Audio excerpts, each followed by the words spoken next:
Bonjour à tous et bienvenue sur la chaîne La Frontalière du Luxembourg. Aujourd'hui, je vous parle des top 7 des erreurs qui ruinent ton CV au Luxembourg et surtout comment les éviter. Alors reste jusqu'à la fin parce que je vais donner une 8e erreur que tout le monde fait.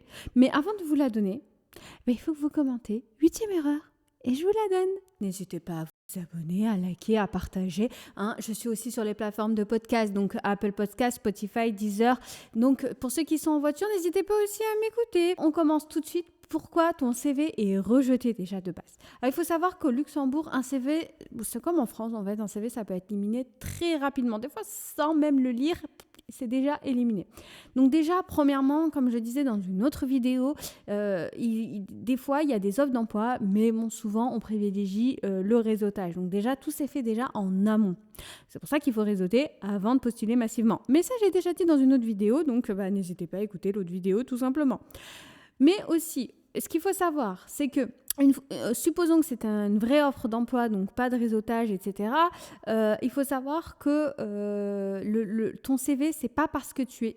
Il faut savoir que ton CV, c'est pas parce que tu es nul ou quoi, c'est juste parce que tu fais des erreurs qui sont standards. Alors, c'est quoi les erreurs standards? Il faut comprendre que le marché au Luxembourg est très concurrentiel. Parce que oui, tu es concurrencé par des personnes... par des gens qui ont de la nationalité étrangère. Tu vas être concurrencé par des gens, par des luxembourgeois qui connaissent plus de langues que toi, donc ça peut être un atout. Tu vas être concurrencé par d'autres pays, donc déjà les frontaliers, sans aller bien loin, donc tout ce qui est Belgique, France, Allemagne, mais tu vas être aussi concurrencé par d'autres pays étrangers comme Albanie, Inde, etc. Parce qu'il faut savoir qu'au Luxembourg, une personne sur deux a la nationalité étrangère. C'est un tout petit pays, mais qui a besoin de main-d'œuvre et donc forcément, ils vont aller chercher partout. Donc, tu es concurrencé. Aussi, comme je le disais, tu as beaucoup de profils étrangers.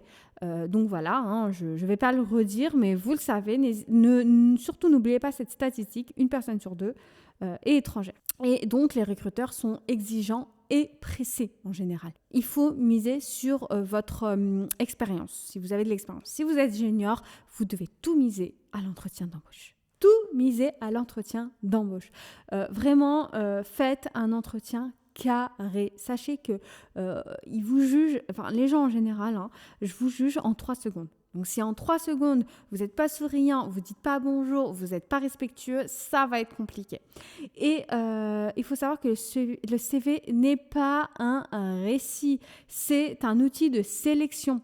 Donc, dans le CV, allez droit au but. Parce que moi, je vois des CV de 4 pages. Ne croyez pas qu'ils lisent 4 pages. Déjà, une page, ils ne lisent pas. Alors 4, vous rêvez, les amis. Bref, l'objectif ici, c'est de montrer les 7 erreurs les plus fréquentes, expliquer pourquoi elles bloquent et surtout dire quoi faire à la place. Donc, on va commencer tout de suite. Erreur numéro 1, CV uniquement en français. Non. Si vous voyez un poste en français, votre CV est en français. Si vous voyez un poste en anglais, votre CV doit être en anglais. N'hésitez pas, il ne faut pas oublier que le Luxembourg est multilingue. Donc oui, il y aura parfois des postes en anglais où il y aura écrit en anglais les offres d'emploi. Et pourtant, quand vous serez dedans, dans le poste, si vous êtes pris, majoritairement, ça va être du français. Donc, parce qu'ils savent que le Luxembourg, c'est multilingue, donc ils ne font pas que français. Donc, vraiment, il faut que vous ayez un CV en français, un CV en anglais. Ça, c'est hyper important. L'anglais, c'est vraiment la langue de travail réelle. Alors, pas pour toutes les entreprises, mais pour la majorité des entreprises. Donc, et puis, c'est pas parce que vous n'êtes pas très fort en anglais que ça veut dire, non, c'est pas fait pour moi. Non, vous allez progresser pendant votre poste.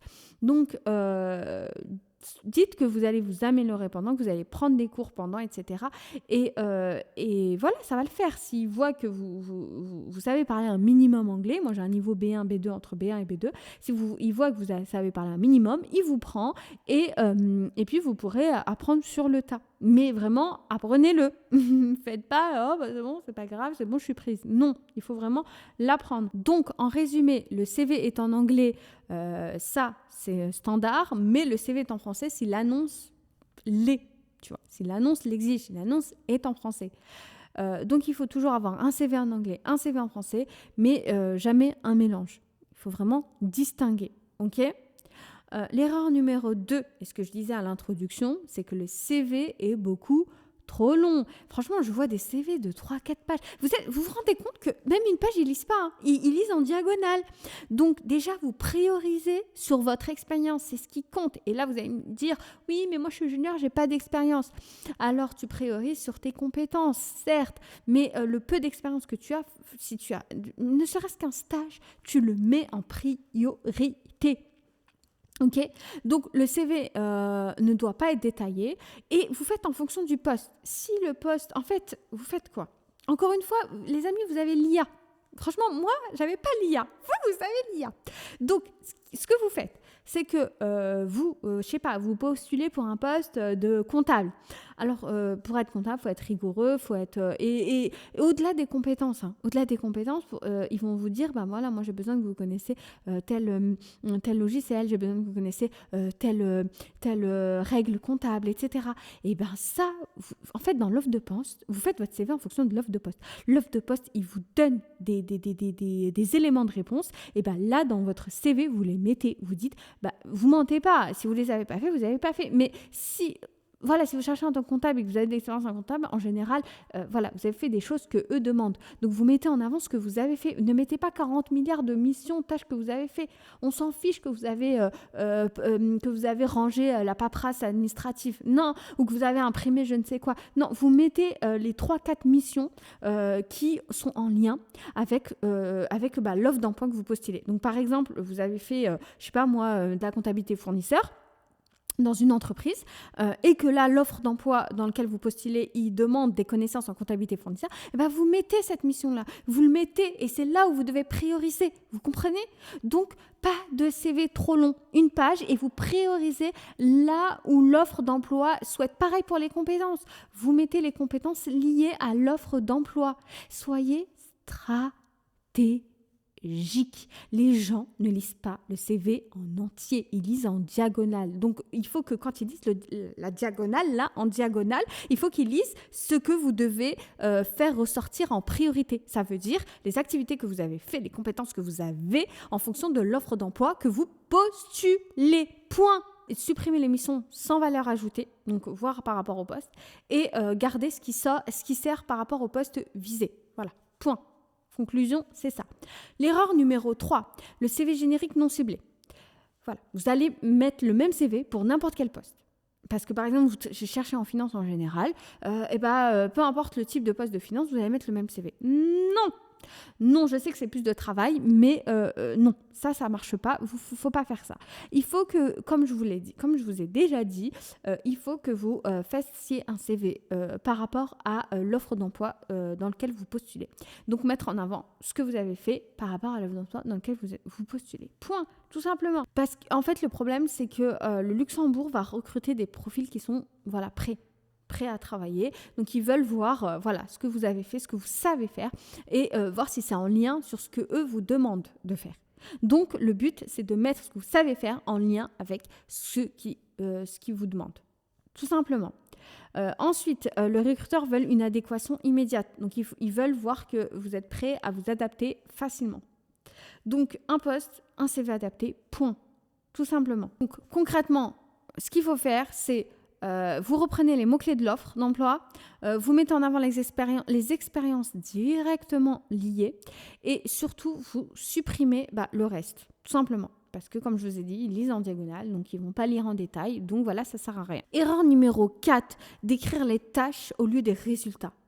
J'ai fait de la gestion de dossier, j'ai fait du suivi client, j'ai fait de la participation à des projets. Non, ce que les recruteurs veulent, c'est qu'est-ce que les résultats que vous avez faits, les chiffres et les impacts. Donc, par exemple, gestion de conformité KYC, non. Gestion de 300 dossiers KYC, réduction du backlog de 25%, oui. Backlog, si vous utilisez Jira, vous connaissez. Donc, vous mettez les résultats. Les tâches, ils s'en foutent de ce que vous avez fait. Ils veulent voir l'impact de ce que vous avez fait. Donc, mettez pas, comme je vous ai dit, mettez pas gestion de conformité KYC. Vous mettez l'impact des chiffres. En fait, ce que vous ne comprenez pas, c'est que quand vous postulez, c'est comme si vous vous vendez. Donc en fait, c'est comme un entrepreneur, pardon. Un entrepreneur, lui, il va, par exemple, il va faire un business, peu importe, e-commerce, il faut qu'il vende son produit. Comment il va vendre son produit? Par exemple, un entrepreneur qui va vendre un épilateur. Un épilateur, vous voulez vous épiler. Personnellement, moi je sais pas pour vous, mais moi personnellement, je regarde pas les caractéristiques de l'épilation. Ouais, il est à X truc, à X machin, je sais pas quoi. Non, je m'y connais même pas, je sais pas comment il a été construit. Non, moi tout ce que je veux, c'est de savoir si ça va me servir en fait l'épilateur. Donc donc je vais regarder quelle zone je vais pouvoir épiler. Tu vois, je vais regarder le temps de recharge. Donc, au lieu de me dire la batterie, elle est de X temps, moi, je veux la batterie, est-ce qu'elle tient 1 heure, 2 heures? Tu vois, moi, je veux un impact plus parlant. Vous voyez ce que je veux dire? Donc, quand on veut vendre quelque chose, on va rendre la vente plus parlant pour la personne en face. Parce qu'en outils, en caractéristiques, les gens, ils s'y connaissent pas du tout. Donc là, c'est pareil. Que vous avez fait de la gestion de dossier, la gestion de je ne sais quoi, non, quel a été l'impact, ok? C'est ça qu'on veut. Erreur numéro 5, ignorer les spécificités luxembourgeoises. Alors, par exemple, le CV, comme je disais, il faut un CV français en anglais. Sachez que mettez les langues. Alors, je sais qu'en général, dans tous les CV, on met les langues, mais là, c'est hyper important, les langues. On est dans un pays très multiculturel. Donc, mettez les langues, les différentes langues et votre niveau. Parce que moi, je vois des CV, c'est des langues, par exemple, ils vont mettre français avec la barre, là. Tu sais, ça fait beau, esthétique, mais on s'en fout de la barre, en fait. Dis-moi ton niveau. B1, B2, c'est ça qui parle. Mettez pas la barre. Oui, mettez la barre en dessous si vous voulez, parce que ça fait esthétique. Mais nous, on veut savoir, ça veut dire quoi la barre au milieu, la barre? Ça veut quel niveau? C'est B, c'est C? Nous, c'est ça qu'on veut. Donc, je dis nous, moi je suis pas dans le recrutement, mais je vous dis, les gens, ils vont regarder le niveau direct. Donc voilà, adaptez-vous. Il faut pas oublier que le Luxembourg, c'est très international, très normé et surtout très réglementé. Donc il faut valoriser l'environnement international si vous avez déjà travaillé à l'international. La langue, je le répéterai jamais assez. Mais encore une fois, n'ayez pas peur. Vous voyez un niveau, vous avez un niveau un peu faible, c'est pas grave. Vous pouvez quand même. Franchement, n'ayez pas peur et postulez. De toute façon, ça passe pas, tant pis. Voilà. Donc, si vous avez fait, de la conformité, des procédures, etc., ça, c'est important aussi à mettre en avant parce que, voilà, comme je disais, c'est quand même très normé, ce pays. Donc, erreur numéro 6, le mauvais format ou design amateur. Moi, je vois des CV. Quand je dis je vois, c'est parce que je vois les gens et à chaque fois ils m'envoient leur CV. Je suis pas recruteur, hein, donc je vois pas, je vois vos CV, mais je peux rien faire avec malheureusement pour l'instant. Mais en tout cas, le CV, je vois des CV graphiques illisibles, vraiment, ou c'est pas carré. En fait, à travers votre CV, on voit votre personnalité. Donc si on voit un CV pas carré, on va dire vas-y, la personne elle est pas carrée. Surtout ce qui me fait rire, c'est que vous postulez à des trucs vraiment où il faut être rigoureux, mais votre CV, il est loin d'être rigoureux, tu vois. Donc, c'est pas logique. Il faut que le CV soit carré. Les polices un peu fantaisie, ouais, pourquoi pas si vous postulez pour du graphisme, mais finance, IT, un peu moyen. Donc, le PDF mal exporté, la photo à gauche, à droite, etc. Enfin bref, le format reflète votre personnalité. Ne l'oubliez pas. N'oubliez pas que le CV passe par des ATS. Donc, ça veut dire que le format doit être PDF, sobre, clair et professionnel. Voilà, point. Erreur numéro 7, avoir un LinkedIn incorrect. Parce qu'une fois que vous postulez, une fois que vous avez passé l'étape de on regarde en diagonale, etc., une fois que vous les intéressez un minimum, croyez pas qu'ils ne regardent pas vos profils, que ce soit sur les réseaux sociaux. LinkedIn aussi, c'est les réseaux sociaux. Mais bon, je mets un peu à part. C'est pour ça que je dis que ce soit sur les réseaux sociaux ou LinkedIn. Donc voilà, donc ils regardent. Donc, le LinkedIn, il faut pas qu'il soit vide, ok? Et il faut pas qu'il soit contradictoire.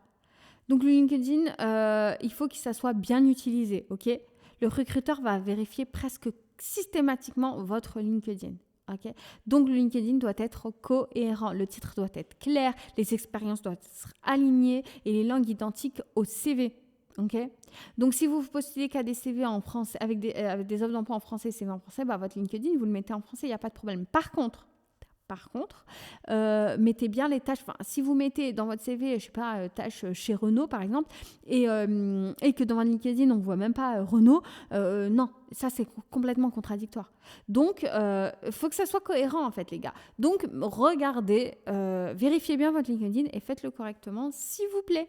Ok, les choses à retenir avant. Sachez qu'il y a une 8e erreur que vous faites tout le temps et ça c'est primordial, c'est hyper important. Il faut absolument pas que vous fassiez cette erreur, c'est très important. Sinon, vous n'allez pas être contacté en fait, tout simplement. Et pour connaître cette erreur-là, vous commentez erreur numéro 8. Ok, n'hésitez pas. Commentez erreur numéro 8 et je vous la donne. Et vraiment, c'est une erreur que tout le monde fait et vous ne serez pas contacté si vous la faites et tout le monde la fait. Enfin, en tout cas, les frontaliers. En tout cas, abonnez-vous. Likez et partagez, n'hésitez pas aussi à commenter aussi et n'hésitez pas non plus à partager votre expérience pour les gens qui travaillent déjà au Luxembourg et n'hésitez pas non plus à m'écouter en podcast parce que je suis sur toutes les plateformes de podcast, Apple Podcast, Deezer Podcast et Spotify Podcast. Je fais des podcasts toute seule comme vous le voyez, mais j'interviewe aussi beaucoup de personnes qui viennent du Luxembourg, qui travaillent au Luxembourg ou qui ont créé quelque chose au Luxembourg, bref quelque chose qui a un rapport au Luxembourg, donc n'hésitez pas à écouter si vous êtes intéressé par le Luxembourg. Je donne aussi tous les tips, les bons plans sur mes réseaux sociaux, donc n'hésitez pas aussi à vous abonner sur mes réseaux sociaux.